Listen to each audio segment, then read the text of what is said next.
जय हिंद दोस्तों, आप सभी का स्वागत है आपके अपने सैनिक वेलफेयर यूट्यूब चैनल में। दोस्तों, 8वें वेतन आयोग के टर्म्स ऑफ रेफरेंस यानी सरकार की तरफ से टीओआर जारी कर दिए गए हैं और उसमें एक लाइन लिखी है और वो लाइन देखिए आपके सामने, the unfunded cost of non contributory pension scheme. इस लाइन को भारत सरकार ने टीओआर में इस बार सम्मिलित किया है। इसका मतलब ये है कि सरकार ये कह रही है कि जो पेंशन सिस्टम है भारत के अंदर वो नॉन फंडेड है, वो नॉन कंट्रीब्यूटरी है। तो अब सवाल ये उठता है कि भारत के अंदर जो पेंशन सिस्टम है वो वाकई अनफंडेड है? नहीं, भारत सरकार के पास पेंशन फंड में 10 लाख करोड़ से भी ज्यादा कोष जमा है, धनराशि जमा है। और वो जो 10 लाख करोड़ की धनराशि है वो पेंशन दायित्वों के लिए ही जमा है। तो फिर ये शब्दावली क्यों? क्वेश्चन ये उठता है कि फिर ये शब्दावली क्यों?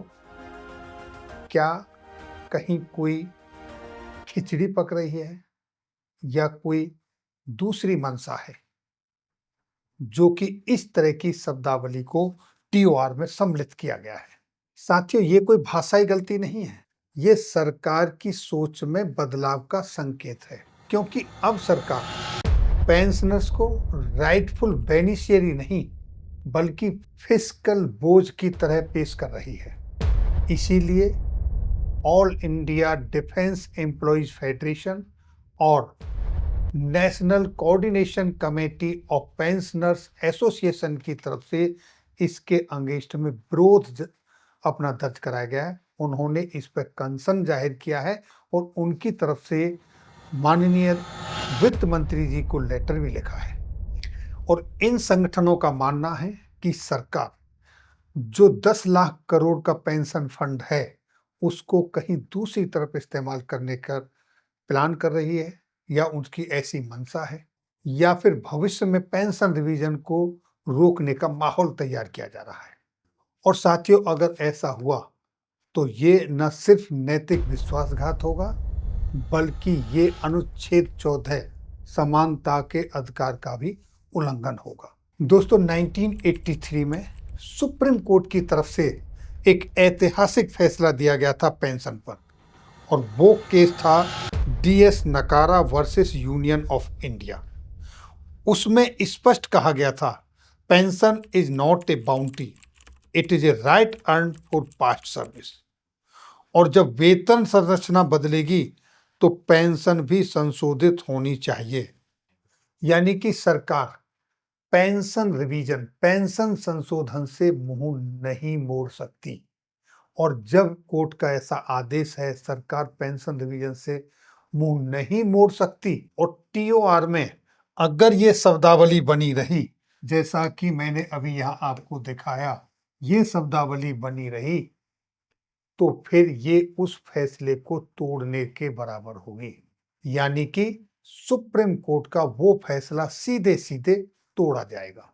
साथियों, इसको लेकर एक और चिंता जब बढ़ जाती है जब आपने देखा होगा फाइनेंस बिल 2025 जो आया था और वो बैक डेट 1972 से लागू किया गया है।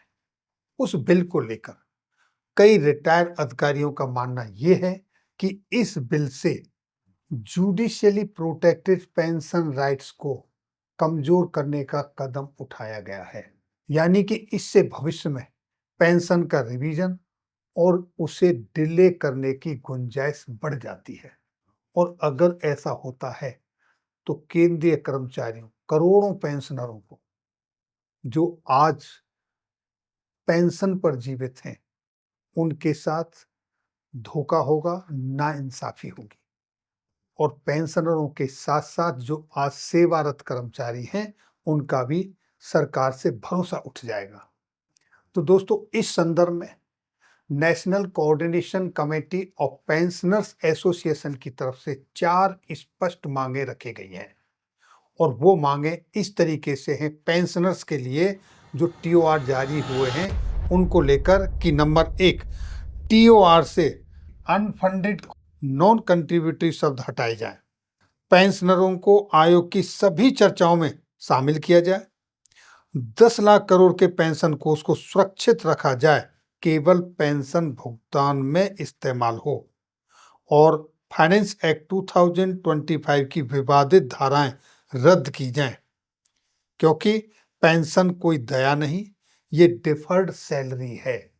ऐसा कहा है, पेंशन कोई दया नहीं है सरकार की पेंशनर्स के ऊपर, ये पेंशनर्स की डिफर्ड सैलरी है, जो कि पेंशनर ने सेवा के बदले अर्जित की है। और ये पेंशनर्स नहीं, सुप्रीम कोर्ट अपने डीएस नकारा कोर्ट केस में कह चुका है। जो अपना उसने वर्डिक्ट दिया है उसमें सुप्रीम कोर्ट ये कह चुका है। तो साथियों, पेंशनर वो लोग हैं जिन्होंने अपने जीवन का वो गोल्डन बहुमूल्य समय दिया है जो कभी लौट के वापस नहीं आ सकता, और उसके बदले उनको पेंशन देने का प्रोविजन रहा है।